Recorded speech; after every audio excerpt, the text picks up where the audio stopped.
Welcome to the Man of War podcast. When I first faced the boss, he said, here's the deal. From now on, 24 hours a day, 7 days a week, you're on call to serve the Colombo family. CEO of Man of War, Rafa Conde.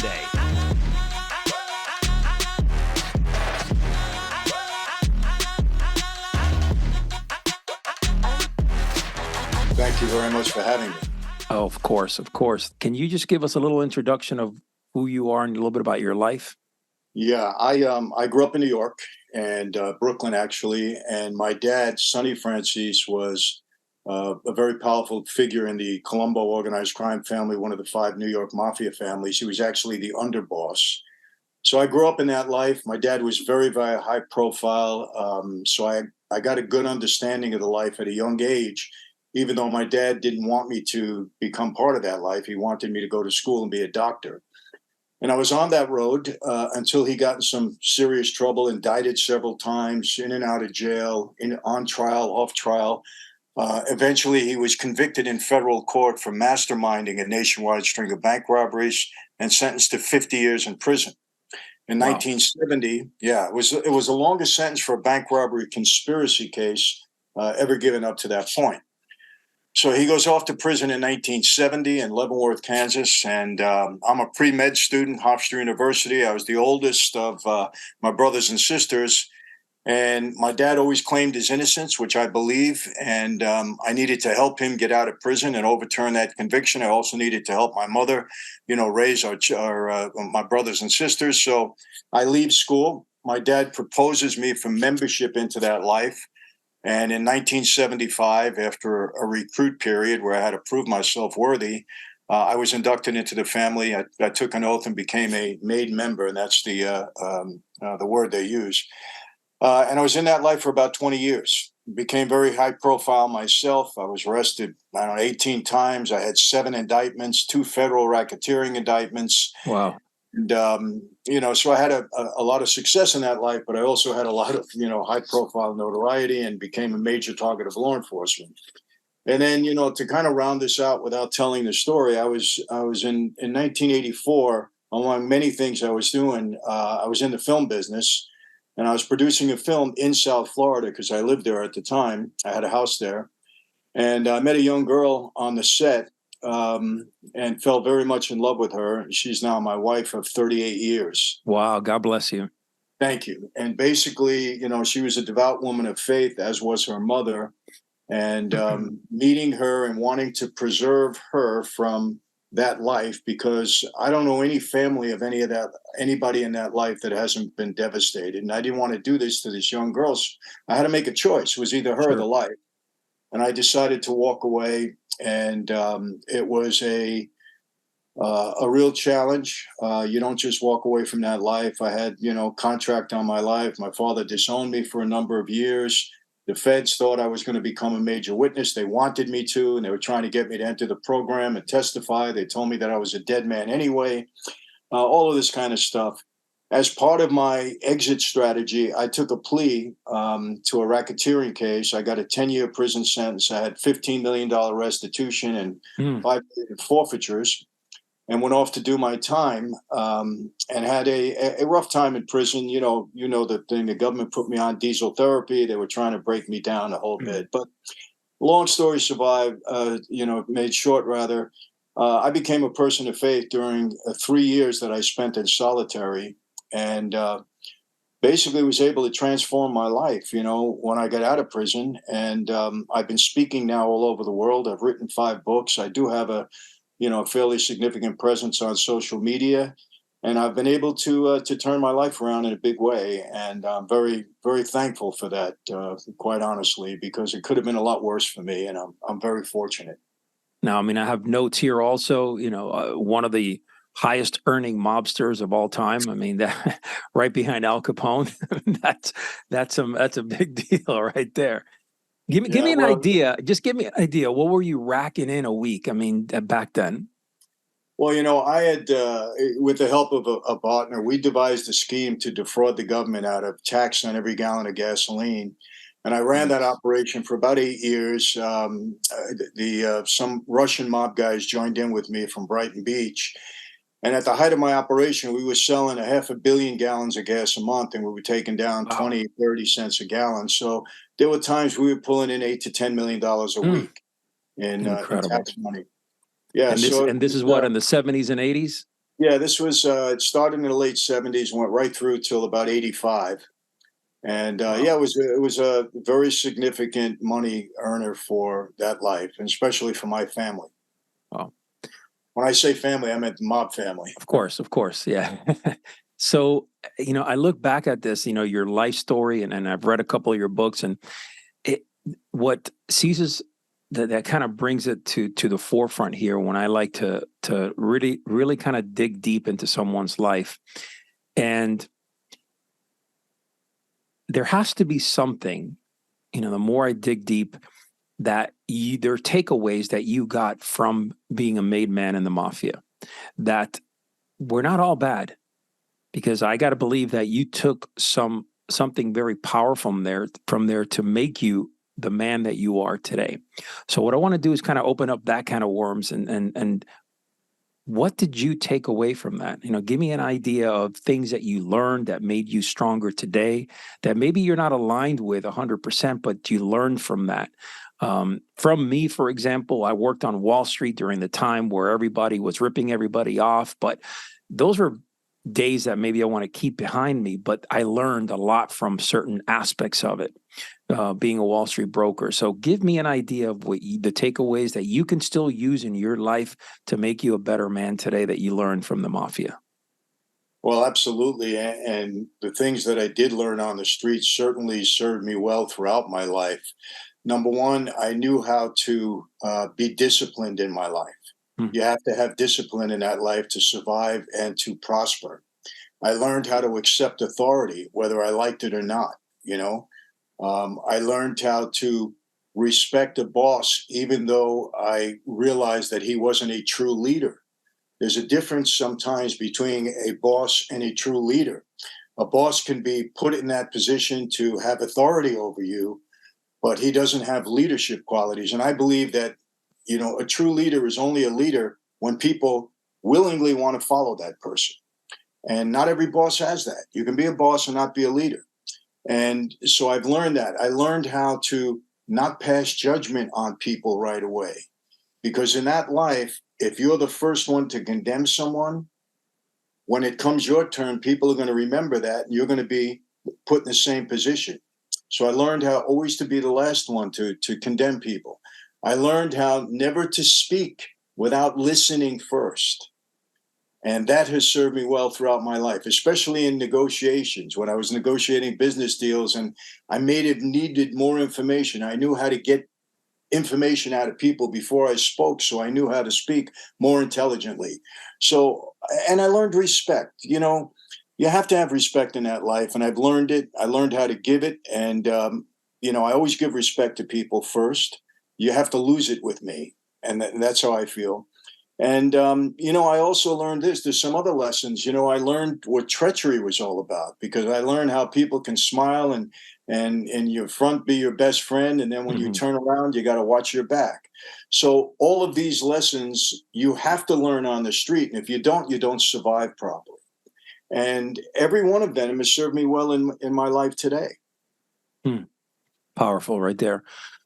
And I love the fact that you say that sometimes, you follow the rank, but you don't necessarily follow the leader or the person that's technically leading that rank. And that's very important, because, you're 100% spot on, because in law enforcement, it's the same damn thing.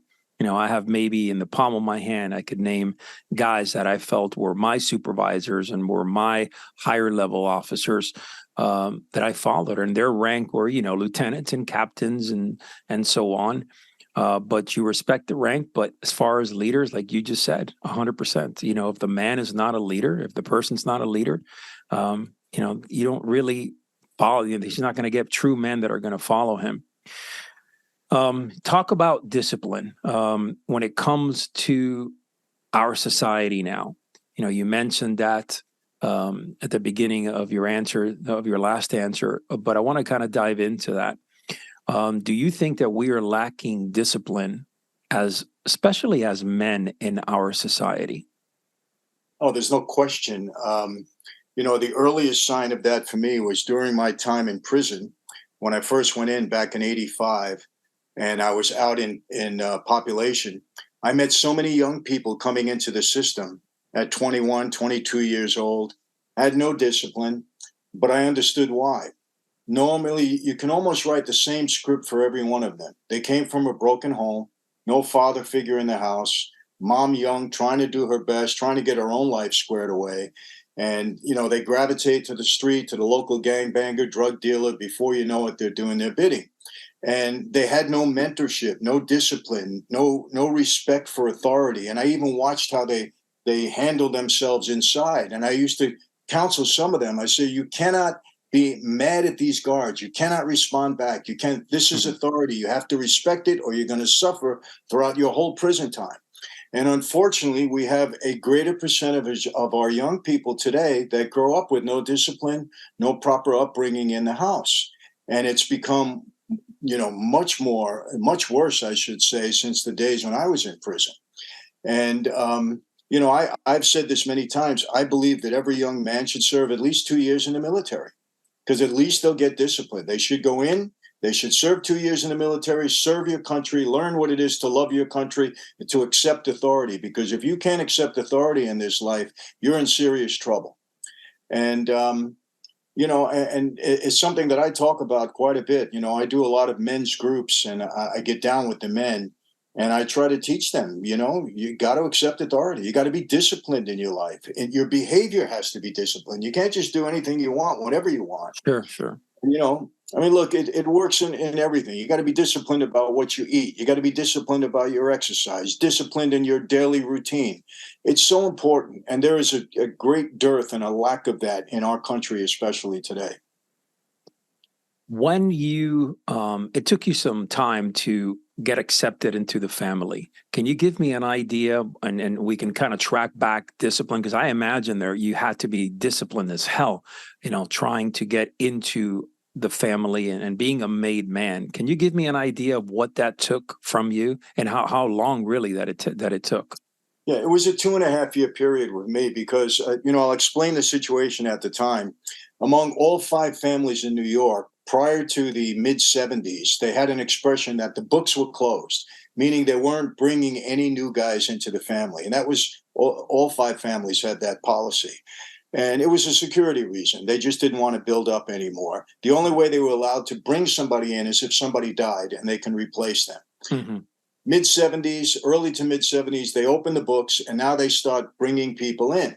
So I was around people that had been waiting 20 years to become a member. They were recruits for 20 years. So when you come in, that's your title. You're a recruit. And when I first, faced the boss at that time, he said, here's the deal. From now on, 24 hours a day, 7 days a week, you're on call to serve this family, the Colombo family. That means if your mother is sick and dying, you're at her bedside, the family calls you to service, you leave your mother, you come and serve us. We're number one in your life before anything and everything. And when and if we feel you deserve this privilege to become a member, we'll let you know. So that's the marching orders. So you got to do whatever you're told, anytime you're told, 24/7. I'll give you an example. I was driving you can never be late in that life. If you had a meeting at 8 o'clock and you weren't there at 7:30, you were in trouble. Can never be late.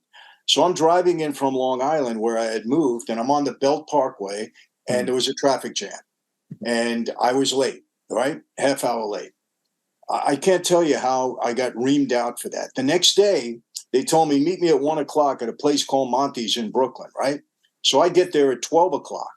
I'm standing outside at 1 o'clock, 2 o'clock, 3 o'clock, 4 o'clock. 3 hours later, my boss pulls up, rolls down the window. He said, did you get the message? And I said, yeah. He said, good. Now get in your car and go home. Discipline. Wow. No excuses. No excuses. So, that's kind of radical, but yeah, they're trying to teach you, and believe me, it works. It works, because I was never late again, no matter what. If I had to sleep the night before I wouldn't be late.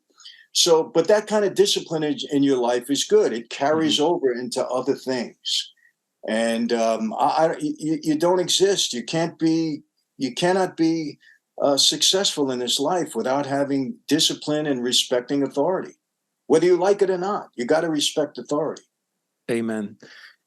Talk to me about the code within the family. One of the things that we do here, and a lot of what we do here actually in the Man of War, is that we live by a code. Our brotherhood, we're all about the warrior's code, the warrior's mentality. And we actually have an ethos, right, that we follow within the brotherhood. Being a strong man, being a man of honor and so on. Did they have something like that inside, the family? Oh, absolutely. It was a strong code of loyalty, respect, no question. I mean, I was told when I came into the life, I had a very ideological view of the life, because when you come in, they tell you, listen, wherever you go in the world, somebody's going to have your back. You don't have anything to worry about. Don't ever worry about your mother, your sister, your daughter, your wife. Nobody's ever going to bother them, and you would never violate anyone's wife or daughter. Never, never. Or any family member. Take care of the people in your neighborhood. Be respectful in your communities. Unfortunately, we were criminals, so we always had, the law enforcement coming after us, which caused a lot of people to break the code, because when you're facing, 100 years in jail, not everybody stands up. But if it wasn't for that, the code that we had was very honorable. It really was. Don't ever lie to anybody. When we had a meeting, which was called a sit down to resolve a business dispute, and there was somebody sitting across the table from me that was a made guy and was telling a story that was an out and out lie. I could not look at him and say, you're a liar. If I call him a liar, I would lose the argument, because we weren't allowed to disrespect each other, even verbally. So I had to figure out a way how to get my point across and show that he wasn't telling the truth. Yeah. So, there's also, it taught me a lot of technique and strategy at a meeting. So, but yeah, look, there's, other than your marriage, and we understand that, there's nothing more powerful than this brotherhood, this bond between men, where I got your back, you got mine. This fellowship, this camaraderie. When I left the life, people said to me, Michael, what do you miss? Do you miss the money? Do you miss the power? Because, I had a jet plane, I had a helicopter, I had a lot of money, I had 3 houses all over the country. I said, no, I don't miss any of that. I miss the camaraderie I had with my guys. It was just great feeling. And, but, now I have fellowship with a lot of my brothers in faith, so it's been replaced. But those things are so important. So important. You really believe from what you're saying that keeping your inner circle with the best possible people around, I mean, that makes a difference in life. Would you agree? Oh, there's no question. Look, in this life, you are who you hang out with. And this is what I preach to young people in prisons and juvenile halls. You are who you hang with. There's 2 things. You are who you hang with. And I always ask them, who are you accountable to in your life? And some of them, they don't even know that answer, because they're not accountable to anybody, not even themselves. I said, remember this, who you are accountable to is going to direct the path that you pursue in your life. When I was in the mob, I was accountable to my boss, to my oath, and I was a criminal. Now I'm accountable to my God first, to my wife, my children, people that rely on me, so I keep a straighter path. Your inner circle has to be people that you have confidence in, that are looking out for your best interests. That you understand who they are and what they're all about. It's critical in this life, and young people need to understand that. And it's so sad to see that many of them, you won't believe, they don't know how to answer that, because they have no accountability. How do you go to life without accountability? Yeah, no doubt about it. Taking ownership and accountability is lacking in our day and age, without a doubt, and we see it.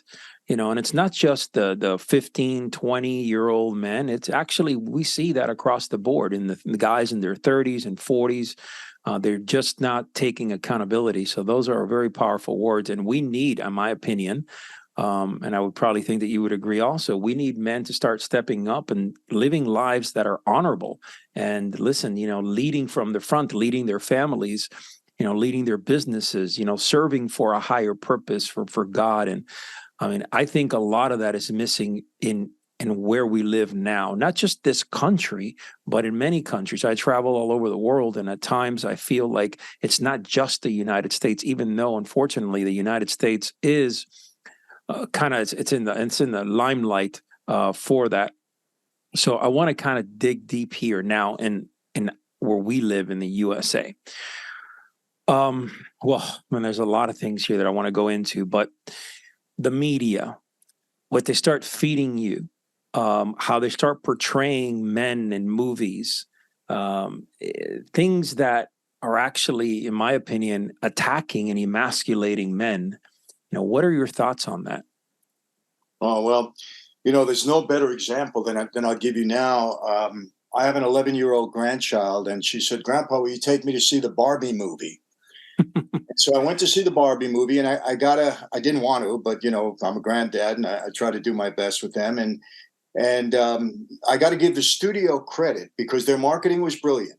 It was, moms and their, 4, 5, 6 to 12-year-old daughters are going there. And that's what the theater was filled with. I think I was one of 3 men in the theater, right? And I'll tell you this, my 11-year-old daughter didn't really love the movie because it wasn't made for her. That movie was made by a feminist writer, she wrote it, and a feminist director. And all it did was dumb down men.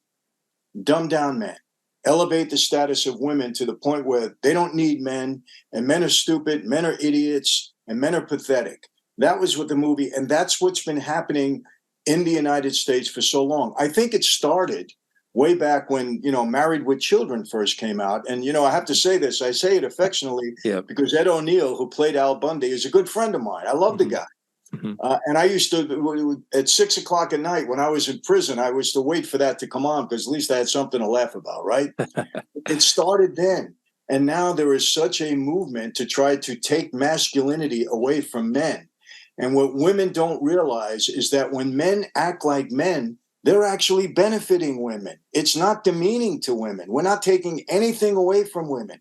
We're actually building up because that's when men know how to treat women, know how to treat children, know how to provide for them, know how to protect them, know how to manage and run, companies and countries. And we're seeing such a lack of that now. Manhood is never been attacked, at least in my lifetime, like I'm seeing it now. And look at the country. Look what's happening as a result. I could not agree with you anymore. I mean, I also went to see the Barbie. I have a daughter, have a 10-year-old daughter, and my wife actually, she was thrilled to go see the movie, take my daughter, and as I sat through that through that movie, I looked at my daughter. She was, the movie wasn't really for her. And she looked at me and said, the movie's okay, but not what I expected. And the more the movie played on, I started realizing that this was just a creaming men, breaking down men to the point where it's just sad that a movie like that would even be out there. And I look at it more now than ever, and I start saying to myself, well, my daughter's 10 years old. I could only imagine all the 10, 12, 11, 13-year-old girls with their moms that went to watch this. That's just going to plant a seed for our generation. So, 100% with you on this. And I really believe that media is, emasculating men in every shape, way, and form. Let's talk about respect in our society. I think that I heard you talk about this in one of your podcasts. Respect, especially in the Mafia, it was crucial. You would have a sit down, the way you spoke to someone. Every man had respect for each other. I personally think that we are missing that in our society big time. What are your thoughts on how people in general are respecting each other and even respect for authority? What do you think it is?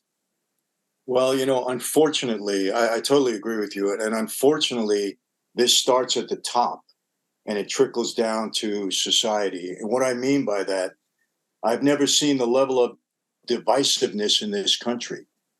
And, way back when, I remember sitting around, the dining room table and having a discussion, or my grandparents having a discussion. One might have been a Democrat, the other a Republican. They disagreed on certain things, but it was a nice discussion. And they weren't that far apart in their ideology. But today, because of our leadership, the way they speak to each other, the horrible tweets that we see, It's just so disrespectful of one another that it's just trickled down to society. And now you can't even have an intelligent discussion with anyone. I mean, look, again, I have a big social media presence, and some of the stuff that comes across, and I tell people, I don't mind having a respectful debate with you. That's what America's all about. We have respectful debate. We have, divided ideologies at times, but we have to have respect in talking about them so we can come to a conclusion on this. We can reach a consensus. When you're disrespecting and calling people names and taking it personal and doing that, nothing gets done. And we're seeing that in this country. There's just such a hatred for one another, and it's so divisive. And I am an extremely optimistic guy. I feel that we can overcome anything, but I have a very pessimistic outlook of what's going on in America. I don't know if we're going to recover from it because our leadership has gotten to a point where it's all about power and control, and they don't want to give it up. And they're stooping to methods that I never thought I'd see in my lifetime, and it's scary. Look, I'm 72 years old. What are they going to do to me? But I have 7 kids. I have 6 grandchildren, another one on the way, and I'll have more. What is this country going to look like, 10, 15, 20 years from now? Maybe even, in the immediate future, maybe 2, 3, 4 years from now. I don't know. And it's scary. Disinformation, misinformation, everywhere you look, you're getting different tidbits of information. Everyone has an opinion. Everyone has different outlooks. My question here is this: where can we find the truth? And that is, that's something where I don't know, I've been seeking, but the reality is, it's tough. This media is, just look at what's happening now with the Hunter Biden situation, are you kidding me? Years of investigation for a slap on the wrist. For me, that's, like I said, it's had 7 indictments, and I can't even count the number of investigations I've had against me. It's such a joke. It's so overt. But you asked a great question. We have media on both sides that don't really report the news anymore. It's all op-eds. It's all opinions. What they choose not to report, they won't report, no matter how important it is. So I think what people have to do is, you gotta look at MSNBC. You gotta look at Fox News. You gotta look at the Daily Wire. You gotta look at Newsmax. You gotta hear both sides of the story and then make your own determination. But what part of the problem is, I think, especially now when the economy is in rough shape and people are struggling to survive. So many people out there, they don't have the time to really investigate and research and look at the news. They're trying to put food on their table. They're trying to take care of their kids. They're trying to go to work. They're trying to buy a car. They don't have time to focus on this. So the little tidbits that they hear, might be misleading and in most cases is, and brings them in the wrong direction. That's why, again, you have these cities, and I have to mention this, where the most insane movement I've ever heard of, and I was a former criminal, defunding the police, cutting down the police department, and you're having cities now that are rampant in crime. Now, these people were sold a bill of goods, the citizens that voted this kind of nonsense in, but now they're paying the price. And now they're saying, hey, we need to be protected, and now you have what? You have a dearth of law enforcement. Cities like Seattle and Portland and LA and New York, what's going on there is horrible. When did you ever think you'd have to lock up toothpaste behind a glass with a lock and key? Are you kidding When did me? you ever think you'd have to be standing next to somebody that's robbing, taking things off the shelves, counting with a calculator, not to get over $950 so they can just walk out the store, and then the person that takes their photo gets arrested? It is insanity. It's insanity. But it all started at the top, and it's trickling down, and I don't even know where to go to get information anymore. I don't. Without a doubt. And, talk to me a little bit about people being triggered on social media, on Twitter, here and there, everybody losing their mind over certain things, and then, spitting poison left and right, and the hatred. mean, I don't know. I don't remember times being like this so bad. And you mentioned it, where you would sit in a table and it was okay. You know, you had your Democrat relative here and your Republican relative here, but they were able to have a peaceful conversation.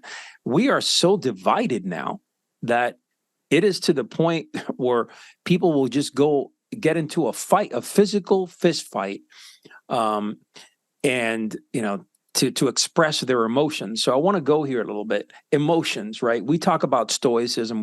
We talk about a man being stoic, right? A man carrying himself in a way that he's not reactive to every emotion that he has, right? Because I believe that breeds a very, very soft, weak man. In the Mafia, something that you have experience in for many years, were men thick-faced, in other words, thick-skinned?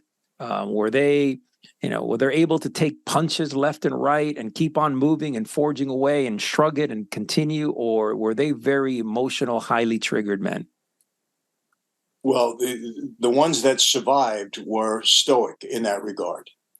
The ones that were very emotional and flew off the handle, they didn't last, because they were considered loose cannons and wild cards. And I'm sure you've heard those expressions. And you don't want to mess with people like that. So in our life, the way to deal with it, get rid of them, eliminate them, and that was it. But people that held their composure, that were able to have a sit down, I'll give you an example. One of the horrors of that life, you make a mistake, your best friend walks you into a room, you don't walk out again. That's a horror of that life. Well, there was a night, and everybody at one point is going to get the call or something similar to that in their life experience. And I had that experience.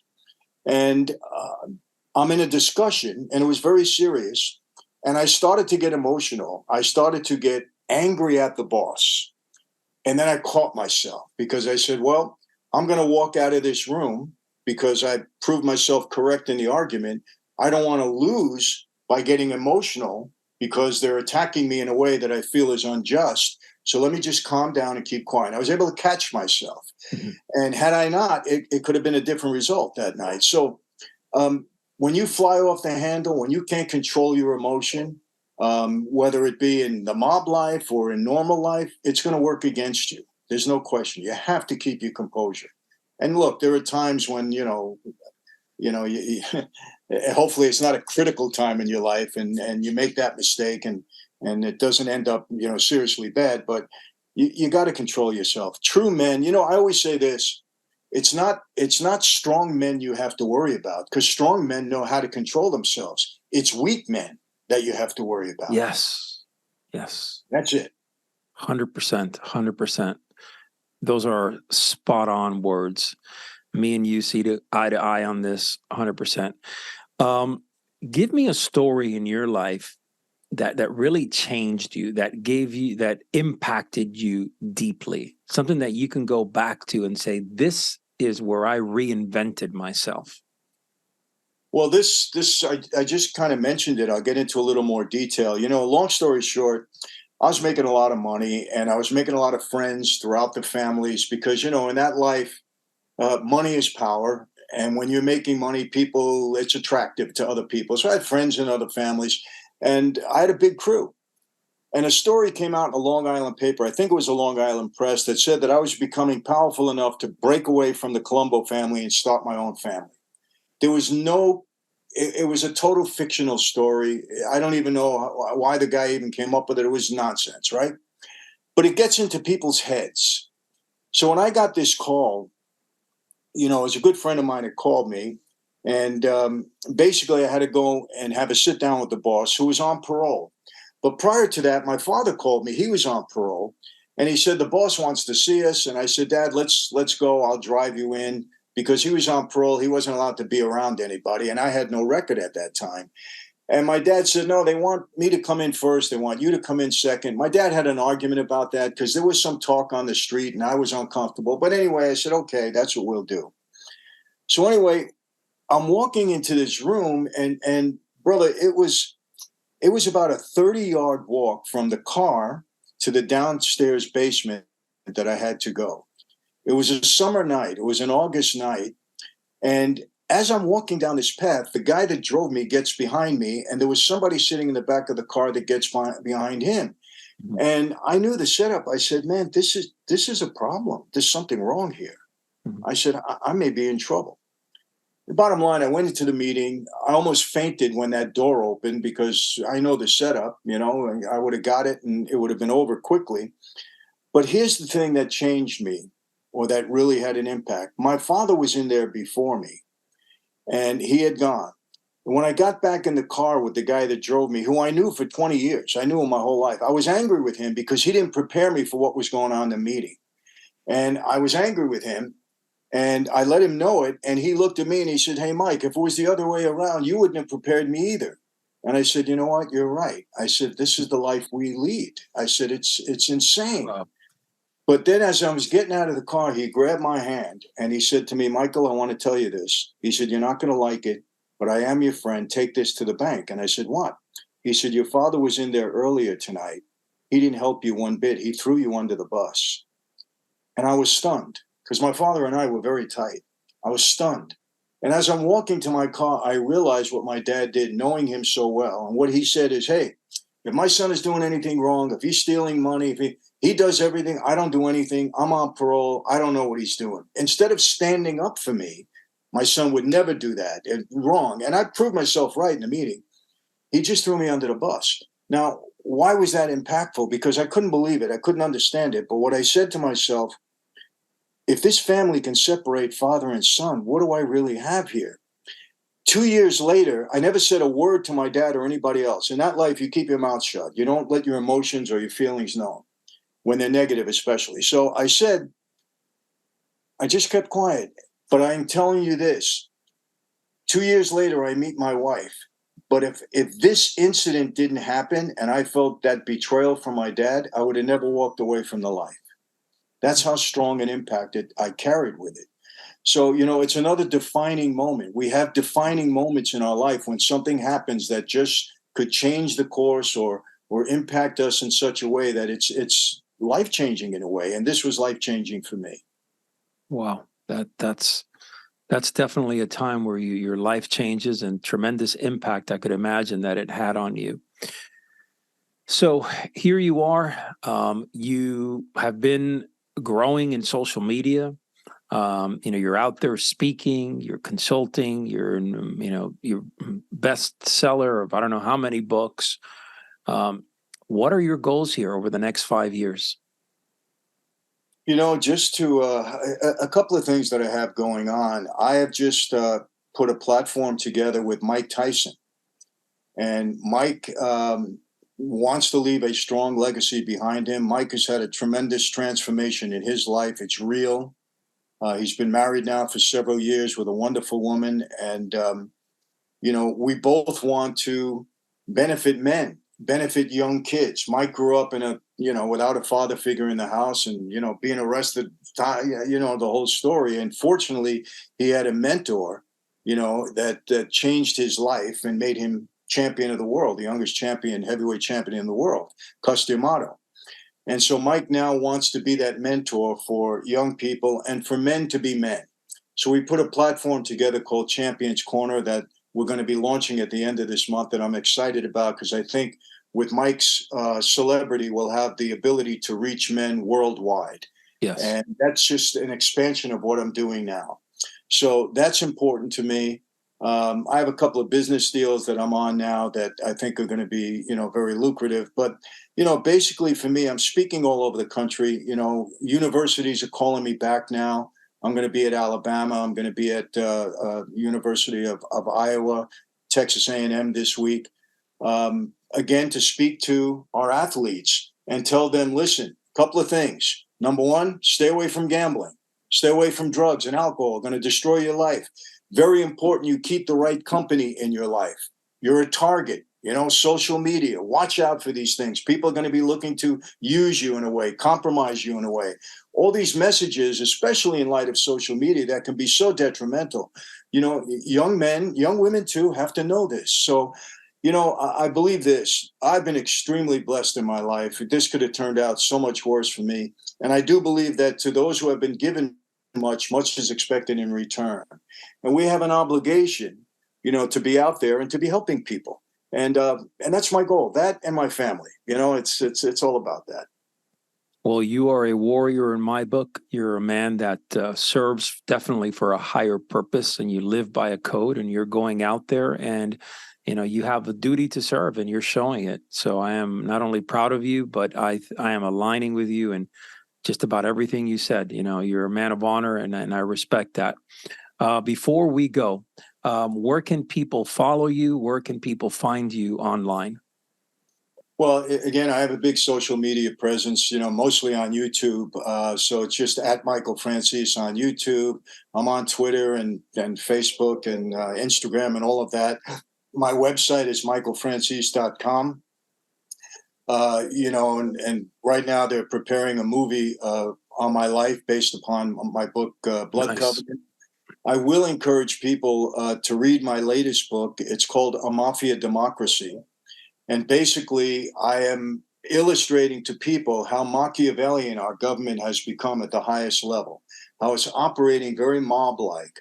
Power, control, money has become so important, and how, you know, people should notice this. And all I tell them is, listen, I don't want a revolution in the streets. I want you to pay attention to the people that are running office. Do your research, try to get to know these people. Just put the best people in office and get rid of the ones that are not serving us properly.